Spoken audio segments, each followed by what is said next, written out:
Have you ever heard the saying, a lie unchallenged becomes the truth?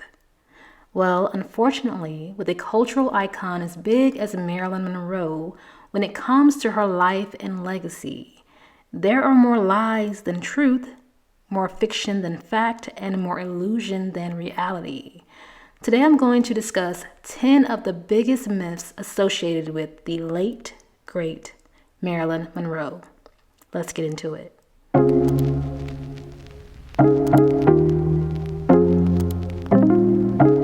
Number 1, Marilyn Monroe was unintelligent.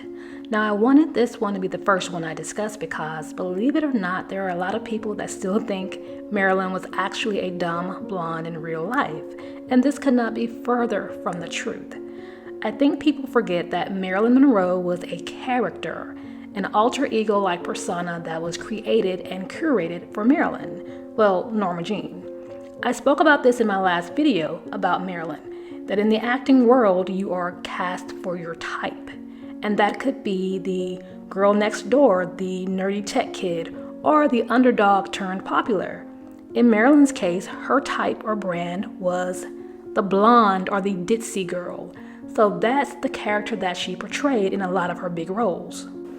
Now, bringing this to modern day, there are other actors that have a type as the blonde or have played that character type. For example, Suzanne Summers in American Graffiti, in Three's Company, Kelly Bundy in Married with Children, and the character Cher in Clueless, played by Alicia Silverstone, and one of my favorites, Reese Witherspoon in Legally Blonde. Now, this type in essence can go for men too. Now, we can't forget about the animated series Johnny Bravo. Now, if you've seen Johnny Bravo, we all know that he did not have much going on upstairs. Now, like I stated, a lot of actresses have portrayed the dumb blonde role, but why do people still believe that Marilyn was unintelligent in real life? Well, unlike anyone else that has tackled this particular type of character, Marilyn was not only good at it, she was genius at it. She played it too well. She was outstandingly believable, and the roles in which she played this character were some of her biggest films, like Gentlemen Prefer Blondes. And unlike the others, Marilyn's blonde brand followed her off the movie sets and into her real life. Anytime she was in front of the camera, she played into it with her mannerisms, the way she walked, the way she talked. People became so intrigued and fascinated with it that the persona became bigger than her. Now, initially, Marilyn loved it because it was a way for her to get away from the disturbing and sad history she had as Norma Jean. She didn't like being referred to as an orphan. She preferred the term waif, which means a homeless, neglected, or abandoned person, especially a child. Although as she got older, she wanted Norma Jean to garner the same respect as Marilyn, it was just at times easier for her to be Marilyn than Norma Jean. She was very smart, very bright, thoughtful, and cerebral. She loved poetry and literature and had a personal library of over 400 books and took courses at UCLA for literature. She was also very strong-minded and liberal when it came to politics, civil rights, and Black equality.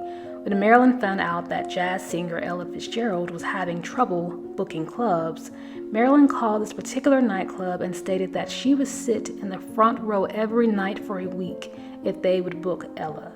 Marilyn kept her word and Ella's shows sold out, prompting the owner to book her for an additional week. Ella Fitzgerald was quoted stating, "I owe Marilyn Monroe a real debt. She was an unusual woman, a little ahead of her times, and she didn't know it." Number 2, she was plus sized. Now, this one confused me growing up.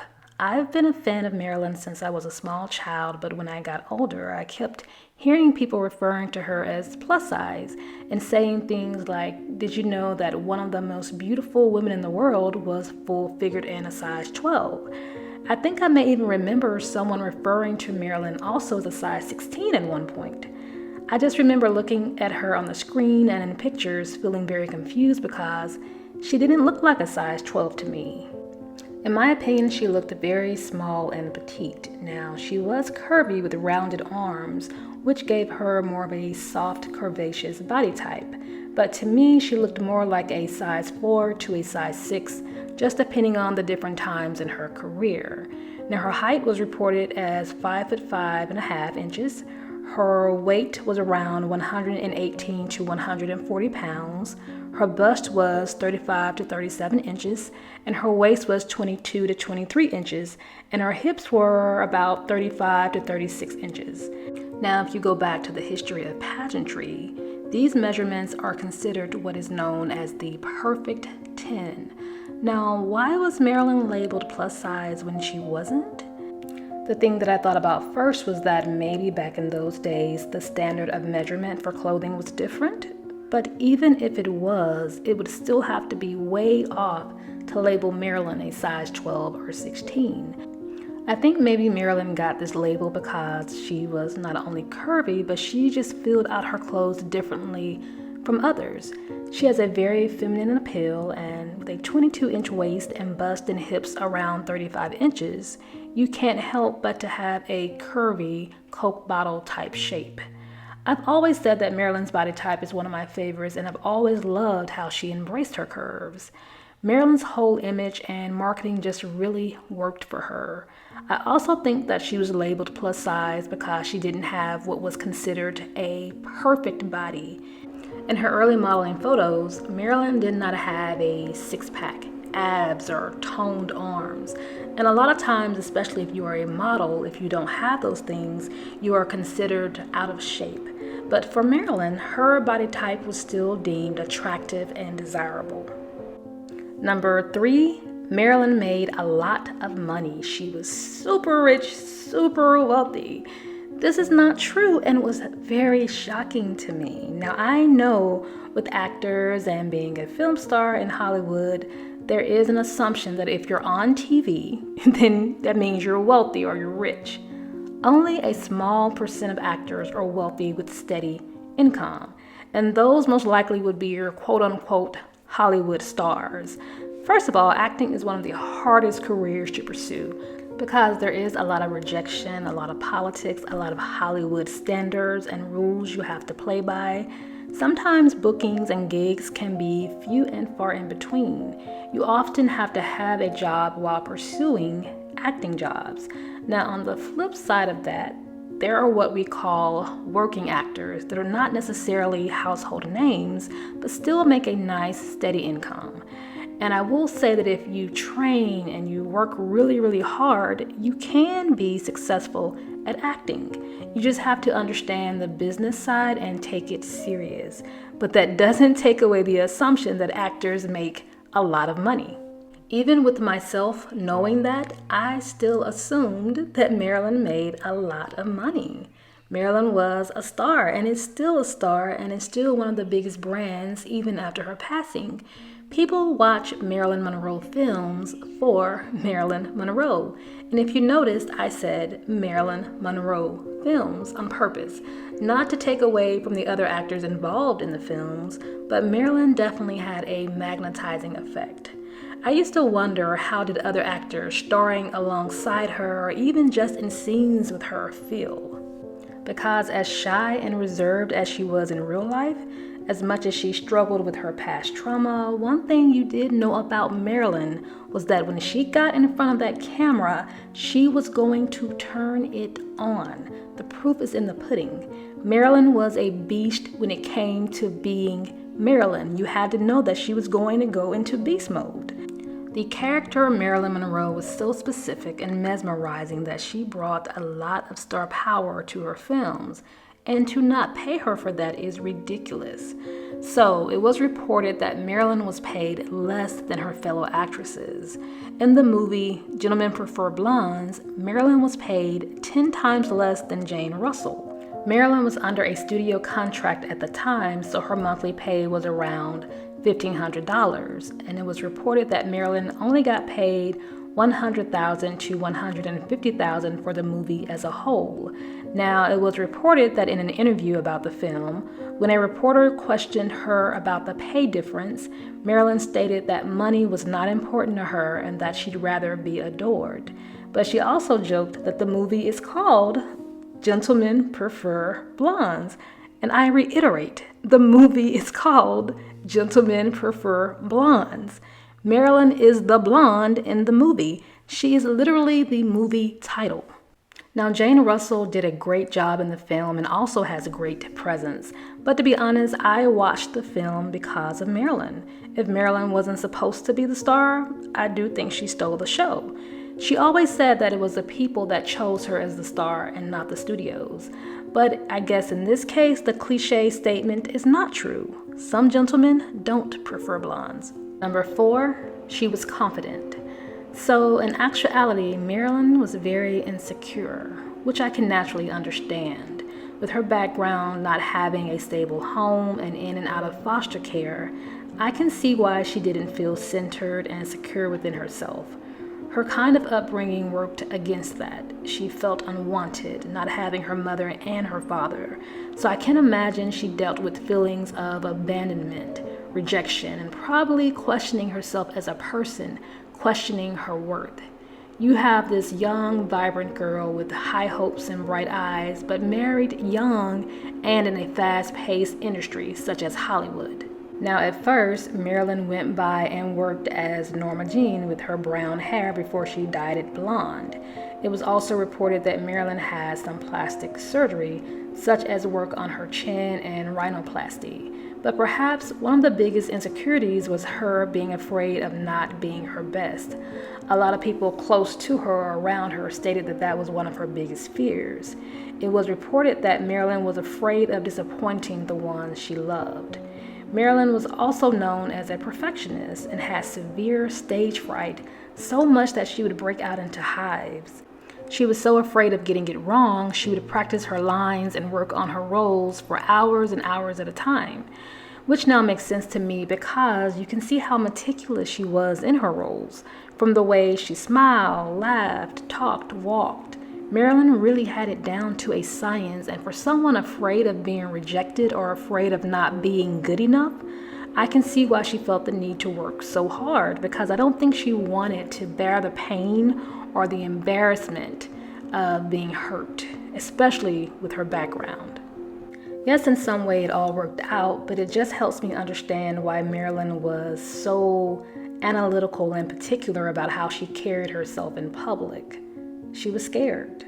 The Norma Jean in her was afraid, understandably.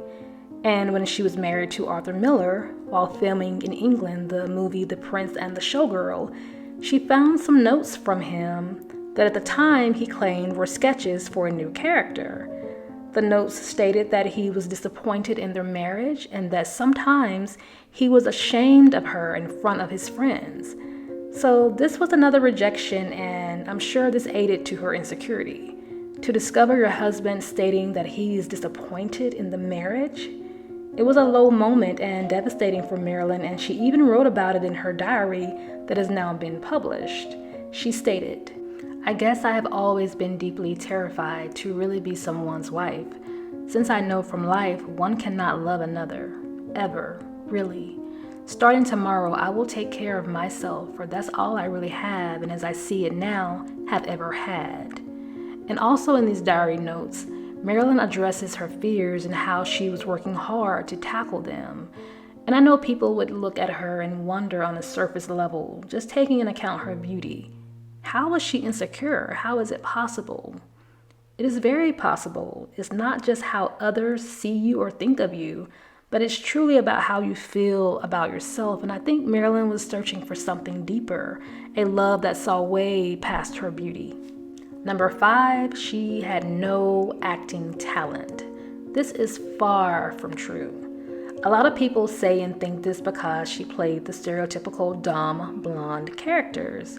First of all, like I stated earlier, acting is very hard, especially real, believable acting.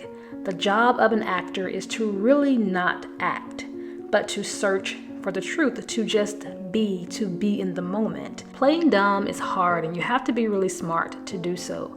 It's almost like being a comedian. You have to have a certain cadence, rhythm, timing, and not just with the punchlines, but also with the reactions, mannerisms, etc.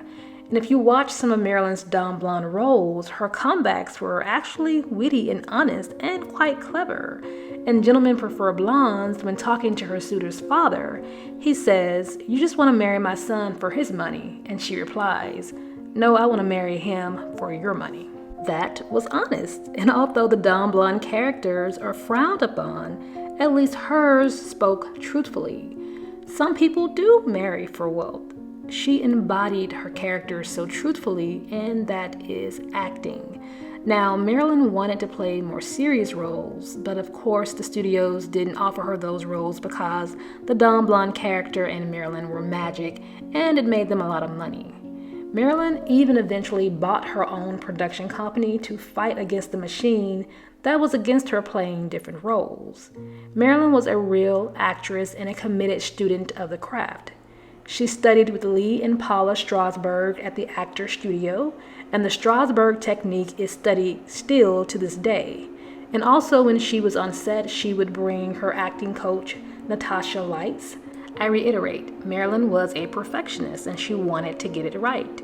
She definitely wanted to branch out into more diverse roles, and she did renegotiate her contract to do so. But in the meantime, she played the types of characters that they wanted her to play. One of Marilyn's best performances was in her last film, The Misfits. Number 6, she posed for Playboy. This is false. So Marilyn is credited with being on the first cover of the Playboy magazine, and she was. But Marilyn never posed for Playboy. In fact, she had never even met Hugh Hefner. In 1949, Marilyn was working as a pinup model and needed some cash. So she took some photos with a photographer who was her friend at the time. It was reported that he paid her $50. Marilyn even said herself that she was nervous and embarrassed about taking the photos, and that the photographer promised to make her look unrecognizable. She even signed the photos as Mona Monroe, not wanting to be connected to them. But back in this time, there was sometimes no contracts or agreements about usage rights. So the photographer ended up selling the photos, and they ended up being a part of a Golden Dreams pinup calendar. Around this time, Marilyn's career had picked up, and she had filmed movies such as Niagara and How to Marry a Millionaire. So Hugh Hefner, capitalizing on her success, bought the photos and put her in the Playboy magazine. He made millions off this and did not pay Marilyn 1 red cent for it. I can definitely understand why Marilyn was such an advocate of equality. She knew what it felt like to be treated unfairly. Her image and selling ability was often taken advantage of. Number 7, Marilyn was the first to have her signature look.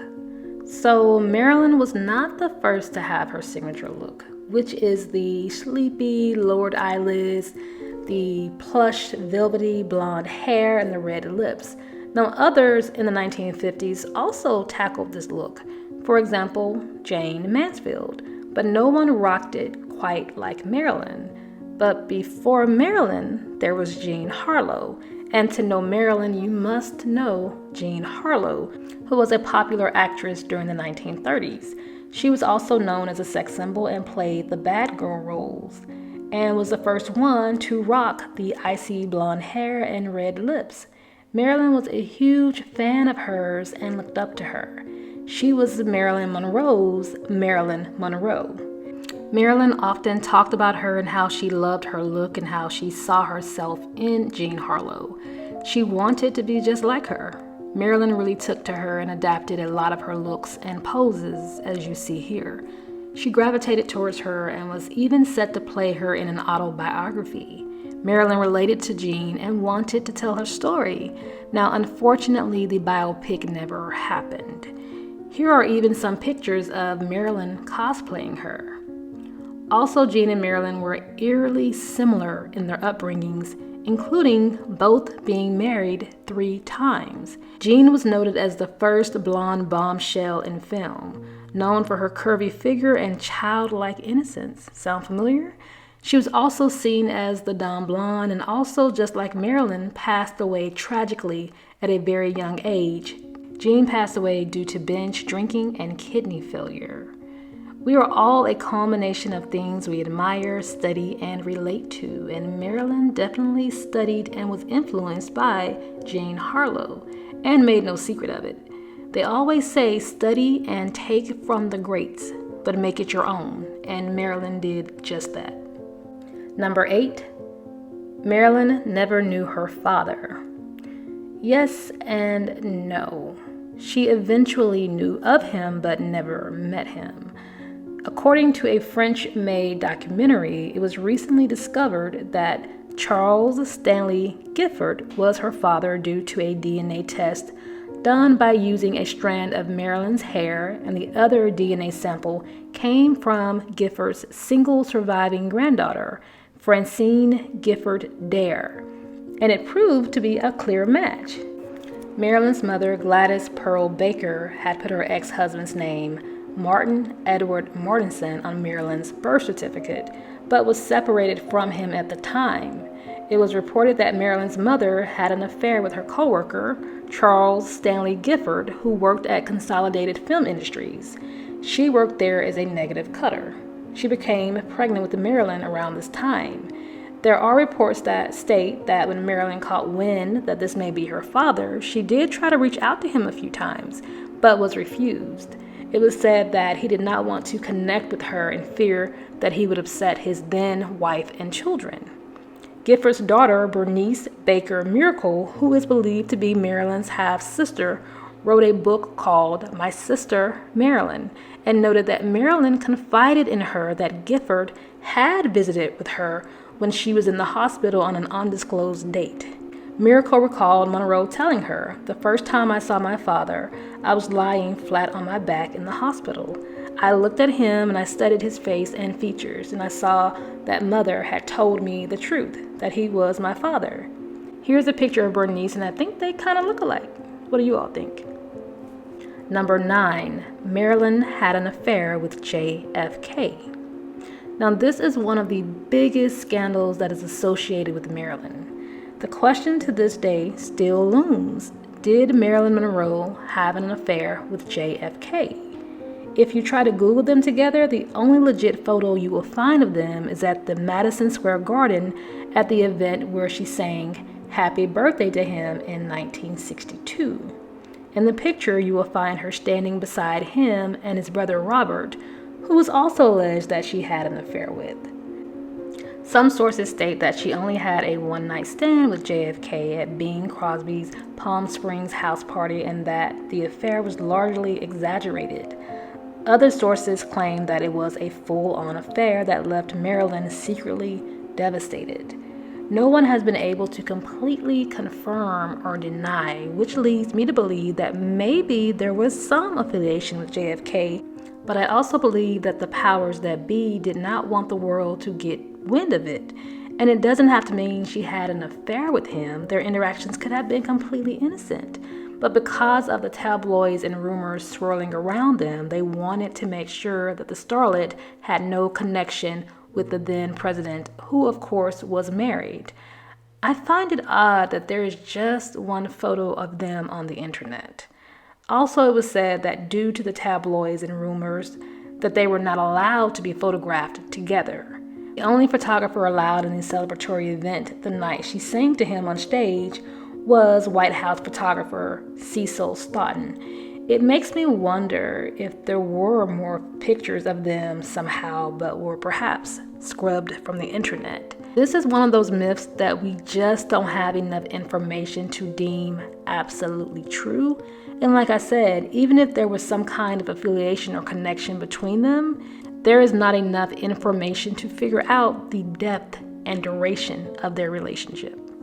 And last but not least, number 10, the myth that her death was a cover-up. Now, this is probably the most controversial myth about Marilyn Monroe. Marilyn Monroe passed on August 6, 1962 at the age of 36 in Brentwood, Los Angeles, California. Now, it was reported after a brief investigation that Marilyn passed from a self-administered overdose of sedative drugs, and that the probable cause was that she possibly unalived herself. but some believe her life was taken and that it was covered up. And here are some reported details that led to this belief. It was found that the FBI had a file on Marilyn and followed her and tapped her home for several years due to her husband at the time, Arthur Miller's involvement with many of the Communist Party's cultural and social front groups, which led to suspicion that Marilyn might be a communist as well, which is why the FBI started tracking her and controlling her political opinions. Marilyn was very strong in her political beliefs, and because of this, they were afraid of her influence on the American public and was worried that she knew too much. This was during the Cold War when the United States had tension with the Soviet Union. And of course, this would affect any involvement she had with JFK at the time. Now, during this time, many have said that she was in a downward spiral, and it was no secret that Marilyn was addicted to barbiturates that had been prescribed to her earlier in her career for anxiety, depression, and insomnia. It was also reported that she even asked for a stronger dose, which they say ultimately led to the overdose. But people still question on the day of her death why her housekeeper, Eunice, washed the sheets right after she passed. Eunice has also stated that Marilyn had locked herself in her room, but it was reported that there was no lock on the door.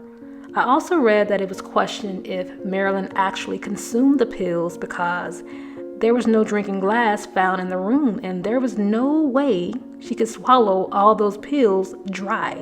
In the autopsy, there were no pills found in her stomach. Now, some argue that addicts and people who take drugs regularly can absorb them quickly, but after being examined, it was stated that there would have been some kind of residue or yellow lining in her stomach, but it wasn't. One of the LA officers that came to the scene stated that it looked staged and that the pills were laid out too neat and that something wasn't adding up. Some close friends of Marilyn stated that anytime she threatened to unalive herself, she would always leave a note, and this time there was no note. There is also some information out there that states allegedly prior she had an argument with the Kennedy brothers, with them threatening to cut all ties, which left her distraught and led to this downward spiral. There are even reports of her housekeeper, Eunice, making certain statements and then recanting them later. And also, why did the housekeeper, along with Marilyn's publicist, leave the country for 6 months afterwards? Is this just a coincidence, or is our intelligence being insulted? Whether there was foul play or not, I do believe that someone knew or knows the truth. Was it an overdose, or was it a combination of things? And I wonder, days, weeks leading up to it, was there something that could have been done to prevent it?